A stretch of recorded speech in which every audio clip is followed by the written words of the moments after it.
Que pouvons-nous comprendre par une alimentation de complément, mesdames et messieurs? Merci d'être au rendez-vous de la nutrition, votre émission hebdomadaire initiée par l'Agence nationale de l'alimentation et de la nutrition. Nous parlons de l'alimentation de complément aujourd'hui et ce sera avec notre spécialiste en la matière, le médecin des bébés, le médecin des enfants, Dr Eriola Chabi. Merci, docteur, d'être là. Bonjour. Bonjour, madame la journaliste. C'est un plaisir pour moi également d'être sur ce plateau. Le plaisir, il est partagé. Alors, nous parlons de l'alimentation de complément aujourd'hui. Et la principale question, c'est ce que c'est qu'un tel type d'alimentation. Est-ce que ça veut dire l'alimentation de supplément? Parce qu'on a tellement de thèmes lorsqu'on parle de compléments alimentaires, de suppléments alimentaires. Qu'en est-il en réalité? Merci, madame. L'alimentation de compléments est un thème consacré par l'OMS pour définir un processus qui est l'introduction progressive d'aliments autres que le lait maternel dans l'alimentation, dans le régime alimentaire des enfants dès 6 mois d'âge. Ok. Pendant ce processus, le lait maternel doit être poursuivi. Donc c'est tout un processus qui démarre à partir de 6 mois où l'enfant reçoit autre chose que le lait maternel. Et on l'appelle également diversification alimentaire. C'est un stade prépondérant, primordial de l'alimentation de l'être humain parce que après 6 mois, le lait maternel ne suffit plus pour couvrir les besoins nutritionnels de l'enfant. Ni les besoins en énergie, ni les besoins en micronutriments. Donc, il faut qu'à partir de 6 mois, améliorer ces repas qu'on lui donne, autre que le lait maternel, en y apportant des aliments d'adultes, mais de façon progressive et de forme adaptée à ses capacités à 6 mois d'âge. Quels sont ces aliments-là qui sont impliqués?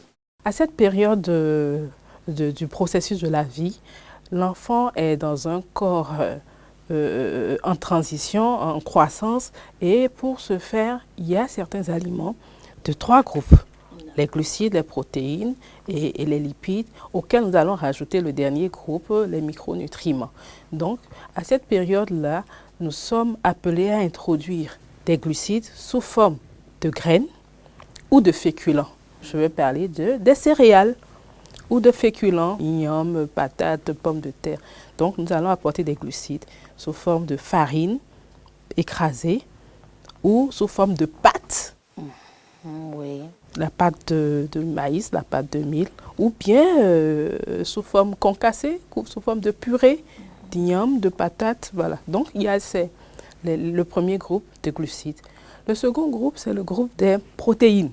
Et les protéines, on en trouve soit d'animal ou végétal. Animal, c'est l'œuf. On va commencer par le jaune d'œuf. Et à 9 mois, on va ajouter le blanc d'œuf. Pas avant 9 mois, 1 an pour le blanc d'œuf.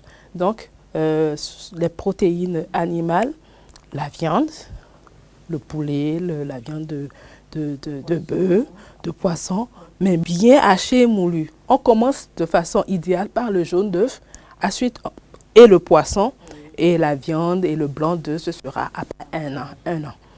D'accord, donc ça c'est le groupe des protéines animales. Nous avons des protéines végétales, dont le soja, dont les légumineuses, le petit pois, l'haricot, qu'on peut faire en feijoada, donc concassé, moulu toujours. Ce sont le groupe des protéines végétales.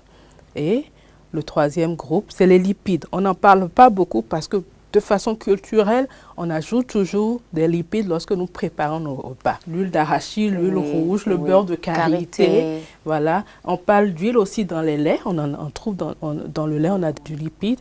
Et le grand groupe pour nous, c'est les micronutriments qui sont retrouvés dans les fruits et légumes. Voilà. Tout ce qui est fruits, orange, ananas, pastèque, papaye, mangue, il y a des micronutriments. Et les légumes, c'est nos légumes que nous rencontrons couramment, le faux-tété, le amande-vivert, le chayo, le moringa. Oui. Voilà. Donc voilà les légumes qu'il faudrait apporter à ces enfants pendant cette période de transition. Est-ce qu'on peut déjà l'habituer à ce que nous mangeons à la table familiale? Il peut déjà commencer par piocher et dans les assiettes des adultes à la maison? C'est fortement encouragé aujourd'hui que pendant le processus de la diversification alimentaire, l'enfant soit à la table familiale et que les repas se passent en famille. Parce que ça lui permet d'être d'abord dans un environnement de confiance et ça ne repose pas que sur une seule personne. Oui, la mère souvent ou la nounou. La nounou. Donc, ensemble, on l'alimente. C'est vrai qu'il faut prévoir son plat à part, un petit bol en plastique, une cuillère adaptée, mais ça permet à l'enfant d'être rassuré et d'être stimulé à manger.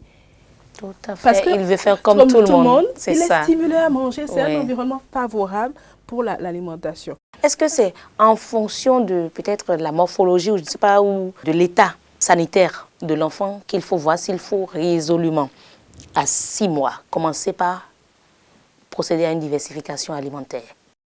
Tous les enfants ne sont pas pareils. Ah. Il y a des spécificités pour lesquelles les spécialistes sont là, les pédiatres sont là. Mais de façon générale, la diversification alimentaire, on retient de façon générale qu'elle commence à 6 mois et qu'elle commence de façon progressive par les groupes alimentaires que je vous ai cités.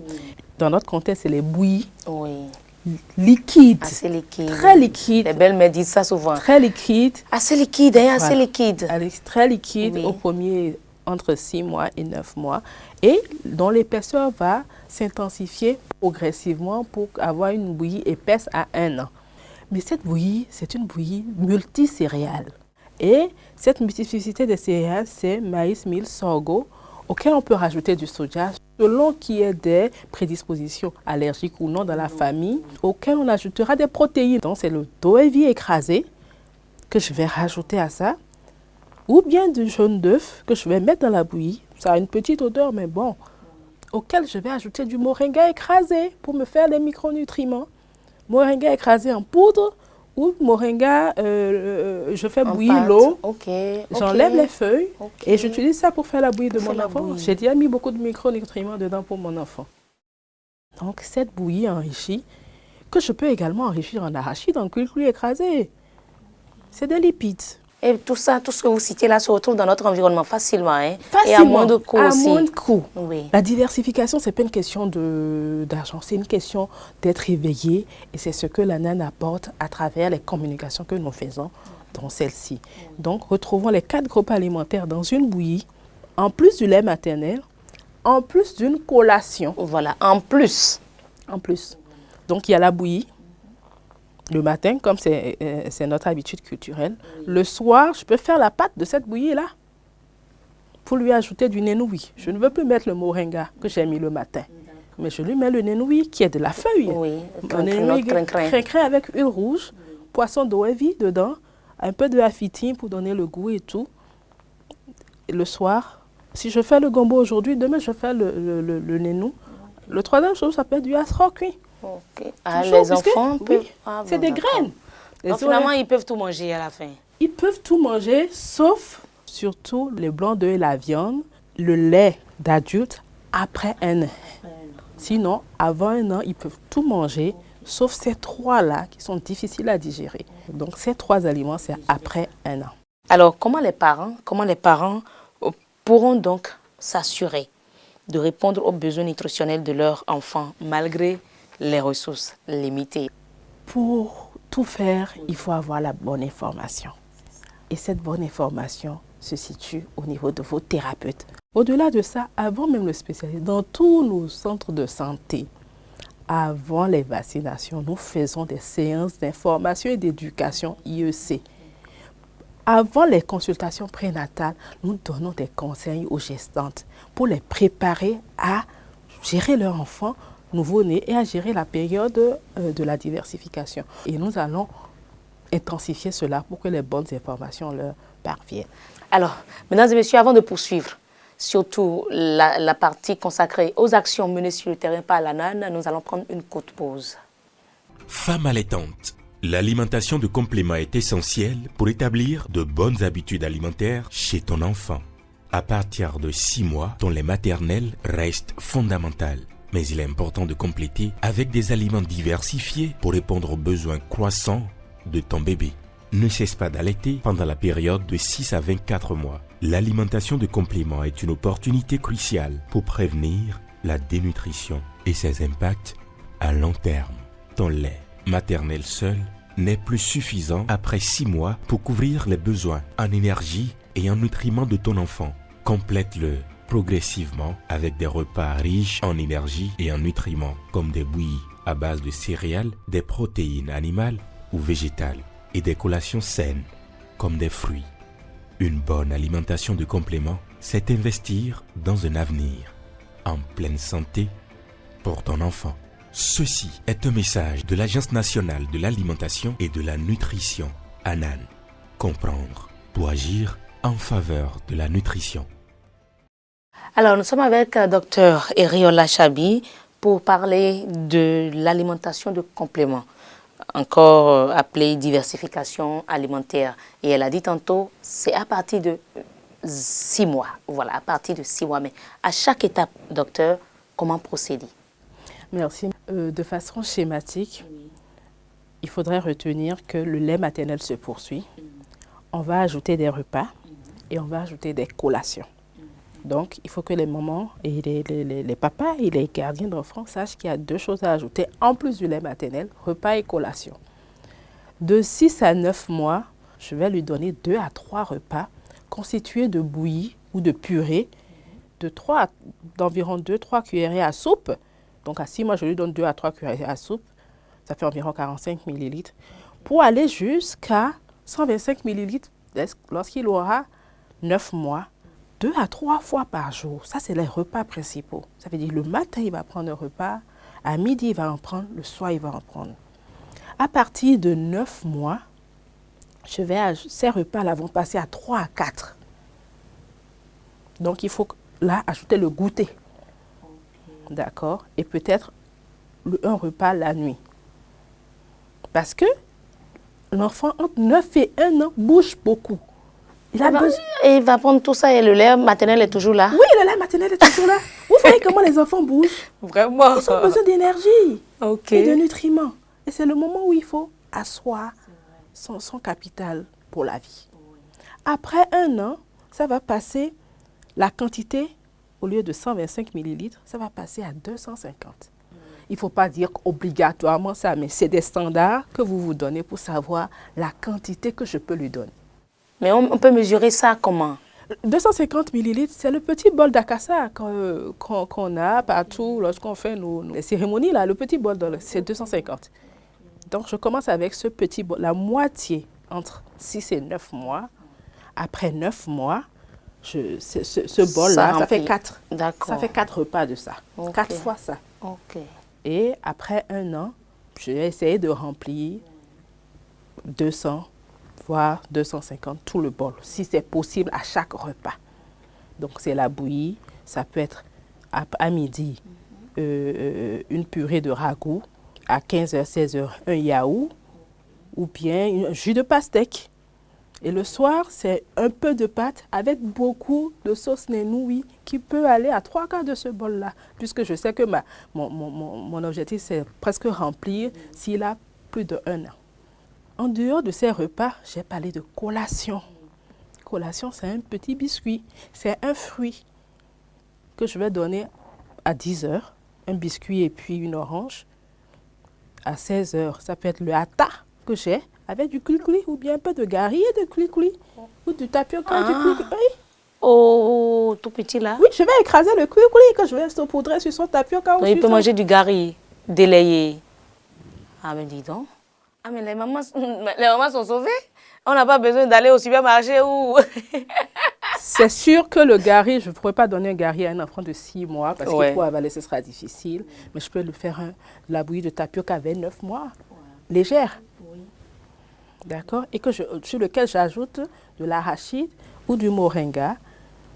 Toujours est-il que pour chaque repas que je présente à mon enfant, je vais essayer d'avoir les 4 types de groupes alimentaires réunis. Et je vais respecter le nombre. On a dit, je reprends, entre 6 et 9 mois, 3 repas, plus 1 à 2 collations. Après 9 mois, je peux aller à 4 repas avec une ou deux collations par jour. Après 1 an, c'est la quantité qui augmente. D'accord. Et le nombre de corrélations passe à 3. Merci beaucoup, docteur Riola Tchabi. Nous avons eu assez d'informations pratiques, mais pour terminer, quelques conseils pratiques, très rapides, pour nos mères. La diversification doit être apportée au bon moment. Pas avant 6 mois, pas après. Parce que, on vous l'a dit tout à l'heure, après on tombe dans la malnutrition. Avant, on s'expose à d'autres conséquences, malabsorption, des problèmes de digestion chez l'enfant. Il y a quelques cas où les pédiatres pourront vous dire avant, mais c'est des cas particuliers, d'accord? Ça doit être adéquat. Donc, la forme, la présentation doit être adaptée à l'âge de l'enfant et à ses capacités. Cette diversification doit être sûre, avec des mains propres, des ustensiles propres, dans un environnement propre. Les aliments ne doivent pas être trop cuits, ni pas assez, mais à point, avec la composition dont on a parlé, les 4 groupes, si possible. Et ils doivent être correctement administrés. Et enfin, il faudrait qu'on rappelle qu'il ne faut pas rajouter du sel et du sucre dans les bouillies. Ce n'est pas bon pour les habitudes alimentaires et nutritionnelles de nos enfants. Donc ces habitudes alimentaires, ces bonnes habitudes alimentaires, c'est pendant la période de diversification qu'il faut l'inculquer à nos enfants. Plus il goûtera de choses, plus il aimera de choses. Moi, je vois des enfants en consultation qui me disent, maman, la maman dit, elle ne mange que 2 choses. Je dis, mais c'est parce que quelque part, lors de la diversification, vous ne lui avez pas donné une palette d'aliments. Et l'autre chose, un enfant peut refuser un aliment aujourd'hui, ça ne veut pas dire qu'il n'aime pas cet aliment.